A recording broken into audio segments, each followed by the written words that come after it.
Yeah,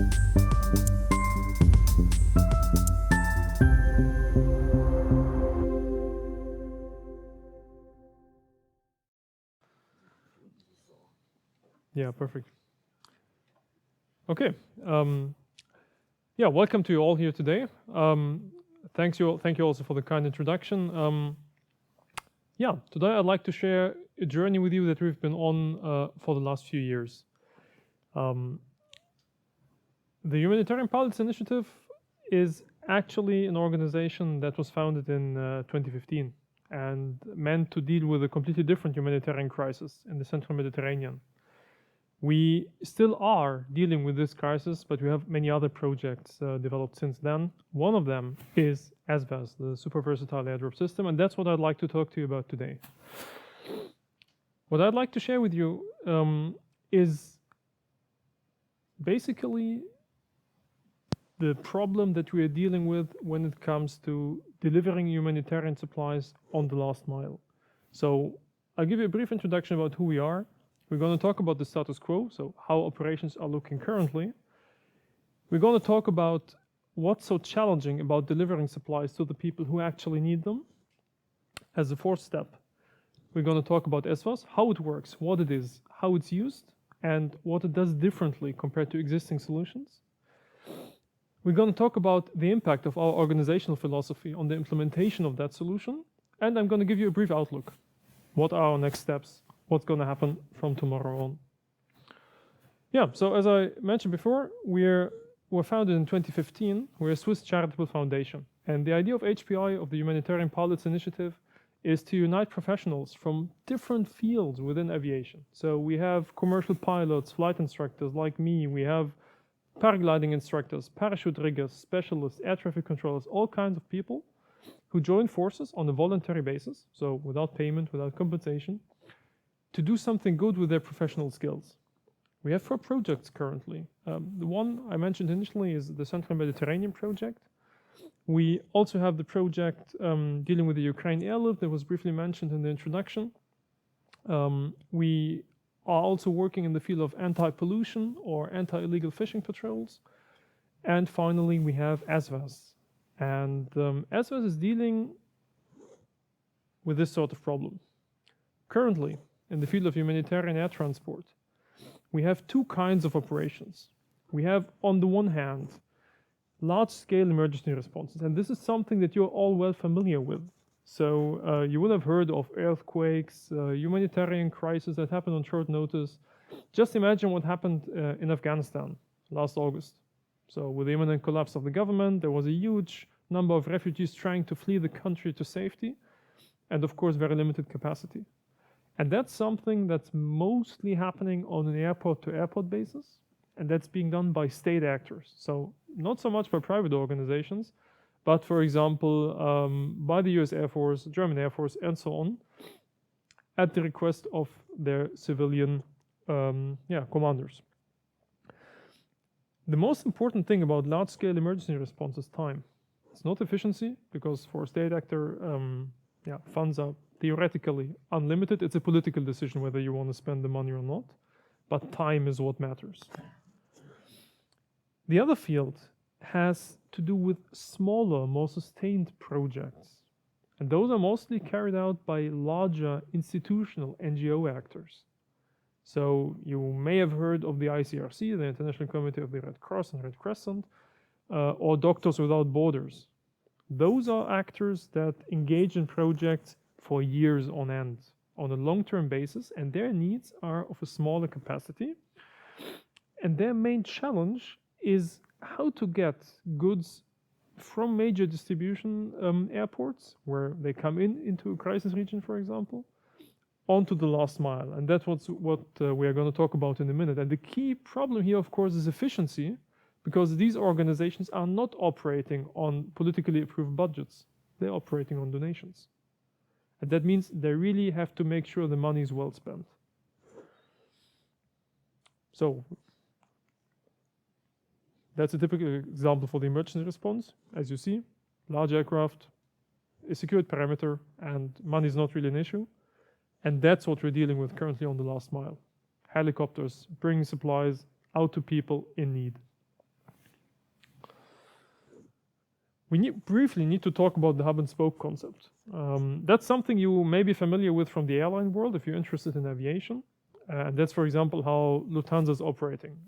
So you have two major hubs in Frankfurt and in Munich, and then you have spoke flights that feed these hubs for intercontinental connections. That's not what we're going to talk about today. The hub and spoke concept in the context of humanitarian aviation deals with the fact that you need quite some infrastructure, quite some facilities to efficiently transport goods over long distances.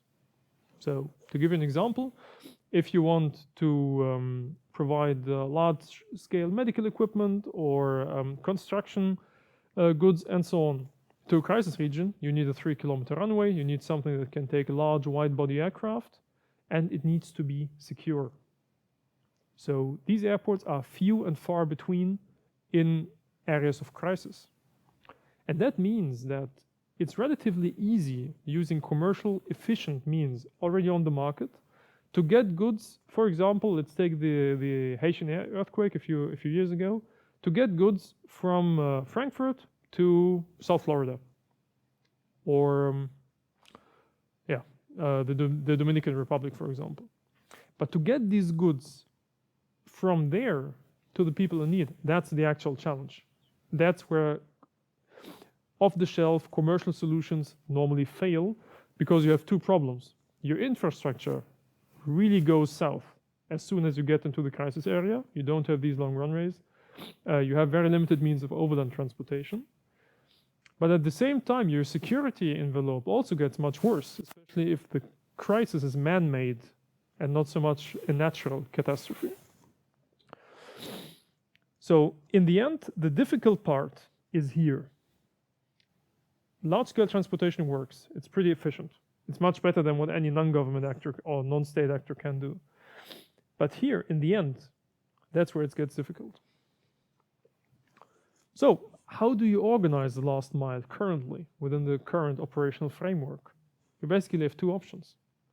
You have the options of overland transport. And overland transport means truck or boat. And that sounds fairly cheap, but it's not as good as it sounds, because we're operating not in the framework of limited access roads, long distance overland travel in Central Europe, but we're dealing in the framework where you have a security issue, where a reliable road network is sorely lacking, and you're also quite inflexible, because especially in regions with a poor infrastructure, every road will at some point end. And then you're stuck with overland transport without a proper roadway. And the same is, of course, true also for waterways. A waterway will only take you so far. But for the final few kilometers, or for the final mile, you're in trouble with that mode of transportation. It's not really reliable. It's difficult also for expensive cargo. And you may be forced to cross one or several lines of contact between hostile forces. So that may be a solution, but it's also not really reliable. And it's more expensive than it sounds. Well, the expense is also the problem about the second option, going by helicopter. Because also for people who are into aviation, you may have heard of that. Helicopters, anything with a rotary wing, drone, man, doesn't matter, is really inefficient. It has to do with the fact that the blades travel quite close to the speed of sound. It's something for the physics department.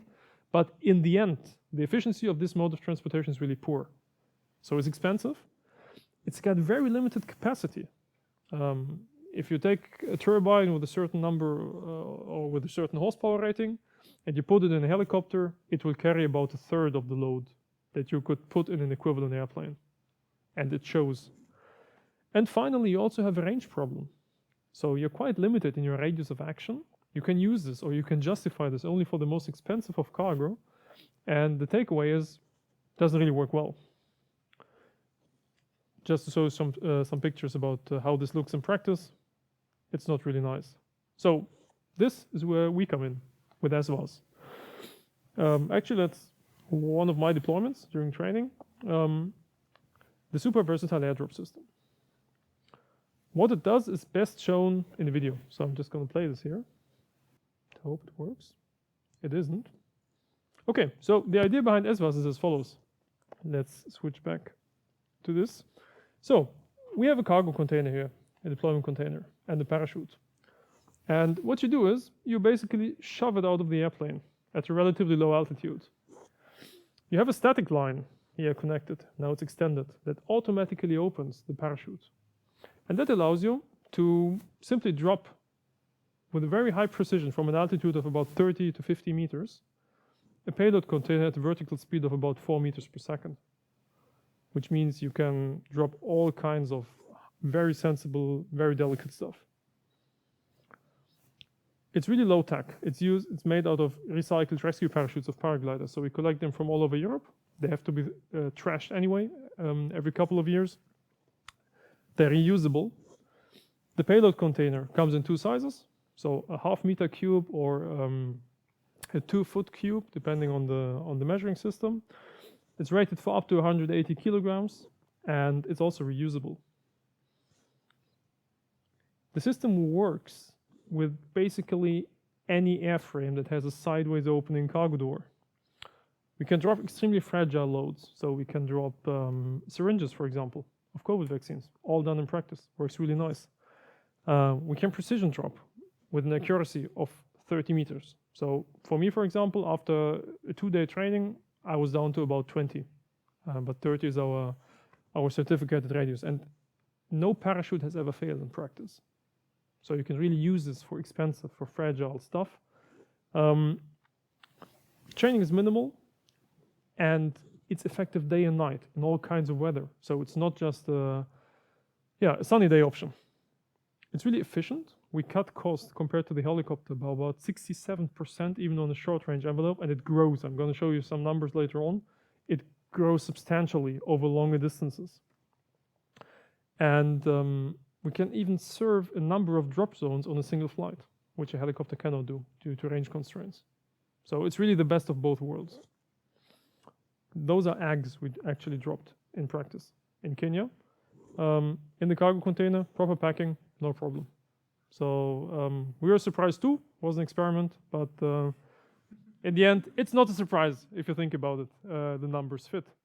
So in terms of reliability, that's what, for example, the World Food Programme is currently doing. Just shoving stuff out of large cargo planes without any kind of parachute, without any kind of recovery system. And of course, it works only for rice or flour, heavy-duty goods that can stand it. We are cheaper than that per kilo, and we can drop the expensive stuff, just to show you the kind of efficiency that we're achieving. To give you an idea, that's a drop zone from our evaluation. Here in red, you have the drop zone for the kind of Russian cargo plane. They need this red rectangle, and those are precision drops carried out by our team. Green, yellow, and blue. And blue and yellow actually are sequential drops, so several drops in one go. Green are targeted drops, and you see the difference in terms of precision. And you can also see that we can use a substantially smaller drop zone, so we can get closer to population centers safely without injuring somebody on the ground. So, cost per payload, just to give you an idea. Here, the top line is using a single-engine turbine aircraft, which we also use for our field trials in Kenya. That's with our own aircraft, a multi-engine propeller, and that's the helicopter. And you can see here, in terms of distance, the further you get from the base, the clearer the advantage of the fixed-wing paradrop solution becomes compared to the helicopter. So, I mean, the obvious question is, why isn't everybody doing that? Doesn't that make much more sense? And the answer, in short, is nobody ever tried it before, at least in the civilian sector. It's not new technology, it's not something radical, it's just new because nobody even considered that a viable option. Our philosophy at HPI is to choose low tech over high tech. So when there's a simple solution to a problem, it's not rocket science. Don't reinvent the wheel, just use off-the-shelf technology and combine it in a new way. We join efforts, and that's actually also how the idea for the system was born, because a lot of our pilots are paragliding pilots in their free time. They have rescue chutes, they would trash them, and that's actually how that ball got rolling. And To give you an idea, there's also a political impetus to that. So the idea in the end is we want to democratize the world of aviation. So aviation is quite an elite world. It's inaccessible, it's expensive. And right now, paradrop abilities have been available only to government actors, to state actors. We make this available to civilian actors for the first time. So what here, for example, an Air Force aircraft can do, we can replicate on a smaller scale with a civilian aircraft, which is much cheaper. It's the first precision paradrop capability for civilian actors in any field. And that's a real step forward because we can now serve the communities that really need support in a much better way, saving a lot of donations on the way. And not with some kind of radical invention, not with an autonomous drone, something that needs 20 years lead time, just by collecting all parachutes and giving them a new second life and training to the crews that will use them. So in terms of outlook, we have tested SVAs on a variety of aircraft types. It is in the field. The word is spreading and we're getting more and more requests from different actors. And all that's needed from our side for the next step and to fulfill our vision of democratizing that part of humanitarian aviation is some outside funding. Because our goal is to make this available, not only to the World Food Programme, not only to Doctors Without Borders or to other organizations, but to also make this available to small NGOs, local NGOs that are rooted in their communities and that desperately need an ability to bridge distances, to deliver critical life-saving supplies, no matter what time of the year, how the conflict is developing, or what other outside constraints there may be.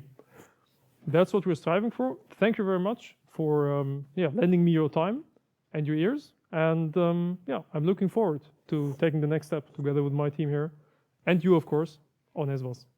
Thank you.